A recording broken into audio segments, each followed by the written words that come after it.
Dr. Narayana Group of Institutions and I Create Degree College 100% placement. మీ భవిష్యత్తుకి మాది భరోసా.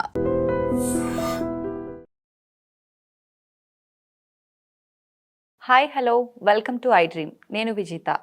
ప్రస్తుతం మనతో పాటు ఉన్నారు doctor S R Vamsikrishna garu, consultant physician and diabetic counsellor. నమస్తే సార్. నమస్తే సార్, చాలా మందిలో ఎక్కువగా లేడీస్లో చూసుకుంటే థైరాయిడ్ అనేది ఎక్కువగా కనిపిస్తుంది సార్. అసలు థైరాయిడ్ అంటే ఏంటి, ఎన్ని రకాలుగా ఉంటుంది సార్ థైరాయిడ్ అనేది? థైరాయిడ్ అంటే మనకు థైరాయిడ్ అనేది ఒక గ్రంథి అండి. ఇక్కడ మన మెడ భాగంలో ఉన్న ఒక గ్రంథి. ఆ గ్రంథి ఏం చేస్తుందంటే థైరాయిడ్ హార్మోన్స్ని రిలీజ్ చేస్తుంది. ఈ థైరాయిడ్ హార్మోన్ అనేవి మన బాడీలో ఉన్న ఎవ్రీ పార్ట్ ఆ మెటబాలిజంకి ఆ థైరాయిడ్ హార్మోన్స్ అనేది నెససరీ. ఓకే, కొంతమందిలో ఏమవుతుందంటే ఈ థైరాయిడ్ అనేది ఆటో ఇమ్యూనిటీ, అంటే మన బాడీ ఇమ్యూనిటీకి ఎగెన్స్ట్గా వర్క్ చేసే కొన్ని cells, normal cells, abnormal cells, ఆ గ్రంథిలోని పార్ట్ని డిస్ట్రాయ్ చేస్తూ ఉండడం వల్ల ఆ థైరాయిడ్ హార్మోన్ అనేది ప్రొడ్యూస్ అవ్వడం తగ్గిపోతుంది. దాన్ని మనం హైపోథైరాయిడిజం అంటాం. కొన్నిసార్లు కొంతమందికి థైరాయిడ్ సర్జరీ అవుతుంది. థైరాయిడ్ సర్జరీ అయినప్పుడు కూడా ఆ థైరాయిడ్ గ్రంథి ప్రొడ్యూస్ చేయడం తగ్గిపోతుంది. కొంతమంది రేడియేషన్, ఓకే, కొంతమందికి ఐయోడిన్ డెఫిషియన్సీ, వీటన్నిటి వల్ల హైపోథైరాయిడిజం అనేది వస్తుంది అన్నమాట. ఈ హైపోథైరాయిడిజం ఇంకో సెకండ్ పార్ట్ ఏంటంటే హైపర్ థైరాయిడిజం. కొన్నిసార్లు ఏమవుతుందంటే ఈ థైరాయిడ్ది నార్మల్గా పనిచేసేదానికన్నా ఎక్కువ పనిచేస్తుంది. దాన్ని మనం హైపర్ థైరాయిడిజం అంటాం. బాడీలో థైరాయిడ్ లెవెల్స్ అనేవి ఎప్పుడూ నార్మల్గా ఉండాలి. ఒక తక్కువ పని చేసినా బాడీ మెటబాలిజం దెబ్బతింటుంది, ఎక్కువ పని చేసినా మెటబాలిజం దెబ్బతింటుంది. తక్కువ పని చేస్తే హైపోథైరాయిడిజం అంటాము, ఎక్కువ పని చేస్తే హైపర్ థైరాయిడిజం అంటాము. ఓకే, అంటే ఎంత అంటే పర్సంటేజ్ అట్లా ఏమైనా ఉంటుందా సార్ దీనికి కూడా? దానికి కట్ ఆఫ్ ఉంటుందండి. మోర్ దాన్ 5 అంటే మెనీ ల్యాబ్ డిఫరెంట్ ఉంటుంది. More than 5 TSH more than 5 it's indicative of hypothyroidism. TSH less than 0.01 indicative of hyper thyroidism. Okay, అంటే థైరాయిడ్ వచ్చే ముందు మనకేమైనా అంటే నీకు రాబోతుంది అన్నట్టుగా ఒక మెసేజ్ ఏమన్నా ఇచ్చేటట్టు సిమ్టమ్స్ ఏమన్నా కనిపిస్తాయా సార్? వచ్చిన తర్వాత అయితే కొన్ని సిమ్టమ్స్ ఉంటాయి, అది జనరల్గా తెలుసు. ఈ హైపోథైరాయిడిజం అనేది వేగ్ సిమ్టమ్స్ అండి. పైనుంచి కింద వరకు చూసుకుంటే ఫస్ట్ హెయిర్ లాస్, కొంతమందికి హెయిర్ లాస్ ఉండొచ్చు. నెక్స్ట్ ఏంటంటే ఈ సైజ్ ఏదైతే ఉందో గ్రంథి సైజు పెరిగే అవకాశం ఉంటుంది. ఓకే, ఇంకొంతమంది ఏంటంటే వెయిట్ గెయిన్ అవుతూ ఉంటారు. కొంతమందికి ఏంటంటే ఆకలి అనేది తక్కువనే ఉంటుంది, కాకపోతే వెయిట్ గెయిన్ ఉంటుంది. కొంతమందికి ఇంటాలరెన్స్ అంటాం, ఈ కోల్డ్ ఇంటాలరెన్స్ అంటే చలిలో వాళ్ళు ఉండలేకపోతారు, చలి తట్టుకోలేకపోతారు. హార్ట్ రేట్ అనేది తగ్గిపోవడం, నార్మల్గా 70 to 100 అట్లా ఉండేది తగ్గిపోవడం. దాని తర్వాత డిప్రెషన్లోకి వెళ్ళిపోవడం, ఎవరితో మాట్లాడకుండా సింగిల్గా ఉండడం, ఇవన్నీ సిమ్టమ్స్ ఆఫ్ హైపోథైరాయిడిజం. అదే హైపర్ థైరాయిడిజం తీసుకుంటే హెయిర్ లాస్ అక్కడ కూడా ఉండొచ్చు. నెక్స్ట్ ఈ ఐస్ అనేవి కొద్ది బల్జ్ అవుట్ వచ్చి బయటికి రావడం. తర్వాత యాంగ్జైటీ, అక్కడేమో డిప్రెషన్ ఉంటుంది.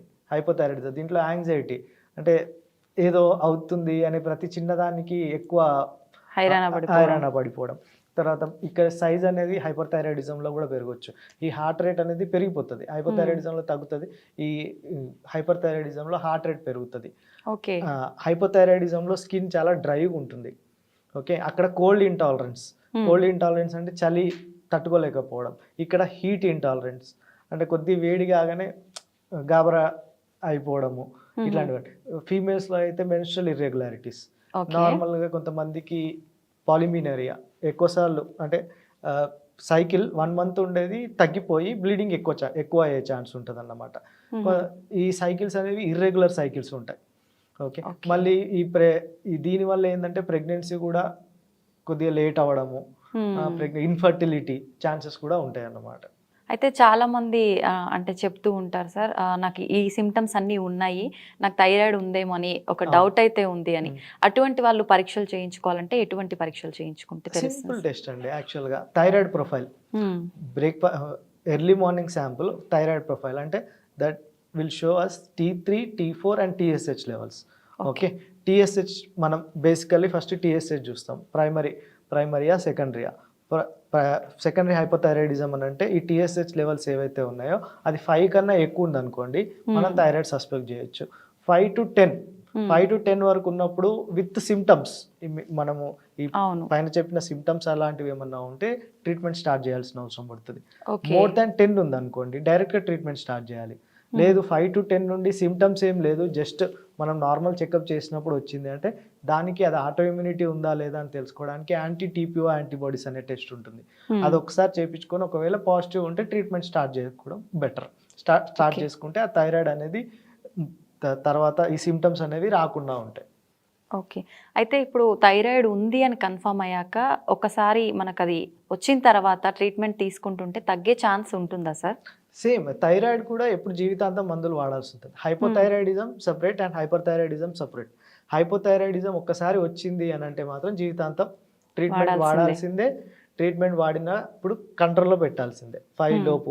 ఒకవేళ మీరు ఏమైనా ప్రెగ్నెన్సీ ప్లాన్ చేస్తున్నారు అని అంటే మాత్రం ఆ లెవెల్స్ అనేవి 2.5 లోపే ఉంచాలి. ఉంచితేనే మనకి ఏంటంటే బాడీలో హార్మోనల్ ఇంబ్యాలెన్స్ అవ్వకుండా ఆ ప్రెగ్నెన్సీ వచ్చే ఛాన్స్ ఉంటుంది. ఓకే. ఓకే. ఈ హైపర్ థైరాయిడిజం ఉందనుకోండి, హైపర్ థైరాయిడిజం మన 2 years ట్రీట్మెంట్. మందులతో థైరాయిడ్ తగ్గడానికి మనం ప్రయత్నం చేస్తాం ఇనిషియల్గా 1 year 2 years. ఒకవేళ తగ్గట్లేదు అంటే రేడియేషన్, సర్జరీ ఇవన్నీ తర్వాత ఫర్దర్ స్టెప్. ఒకసారి అయిన తర్వాత హైపర్ థైరాయిడిజం ట్రీట్మెంట్ స్టాప్ చేసుకోవచ్చు. ఓకే. అయితే ప్రెగ్నెన్సీ టైంలో చాలా మందికి ముందు ఉండకున్నా ఆ టైంలో ఎక్కువ థైరాయిడ్ అనేది వస్తూ ఉంటుంది. వాళ్ళకి మళ్ళీ అంటే ఆఫ్టర్ ప్రెగ్నెన్సీ తగ్గే ఛాన్స్ ఉంటుందా సార్? సేమ్ అండి. ఈ ప్రెగ్నెన్సీలో చాలా హార్మోనల్ ఇంబ్యాలెన్సెస్ అవుతూ ఉంటాయి. ఓకే. ఈ హార్మోనల్ ఇంబ్యాలెన్స్ వల్ల థైరాయిడ్ కూడా ఎఫెక్ట్ అవుతుంది అన్నమాట. థైరాయిడ్ ఎఫెక్ట్ అవ్వడం వల్ల ఏమైందంటే ఈ థైరాయిడ్ మనం కంట్రోల్లో పెడితే కానీ ఆ ప్రెగ్నెన్సీ మెయింటైన్ అవ్వడానికి ఆస్కారం ఉంటుంది. మనం ఒకవేళ థైరాయిడ్ కంట్రోల్లో పెట్టకపోతే మళ్ళీ హార్మోనల్ ఇంబ్యాలెన్స్ అయిపోయి అది అబార్షన్కి దారితీసే అవకాశం ఉంటుంది. Okay.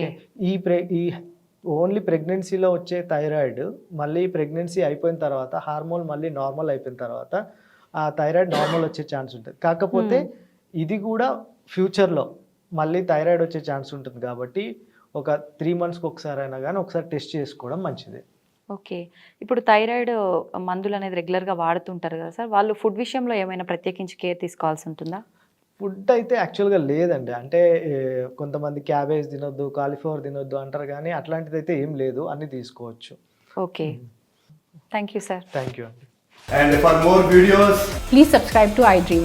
Please subscribe to iDream. Please subscribe iDream. And please subscribe to iDream. For more videos, subscribe to iDream. please like, share and subscribe to the channel. Congratulations, iDream. Subscribe to iDream. Subscribe to iDream. So subscribe to iDream Media. iDream ki iDream team andarki huge congratulations. Please subscribe iDream Media. Please subscribe to iDream. Subscribe iDream. Please subscribe to iDream. iDream అంటే నా కళల channel subscribe చేసుకున్న నోరు తిరుగుతలేదు, మీరైతే గంట గుర్తు కొట్టండి. For more such videos, please subscribe to iDream. Subscribe to iDream. Please subscribe to iDream. Please subscribe iDream Media. Please do subscribe to iDream. Please subscribe to iDream Media. For best entertainment and information, please subscribe iDream. And don't forget to subscribe to iDream.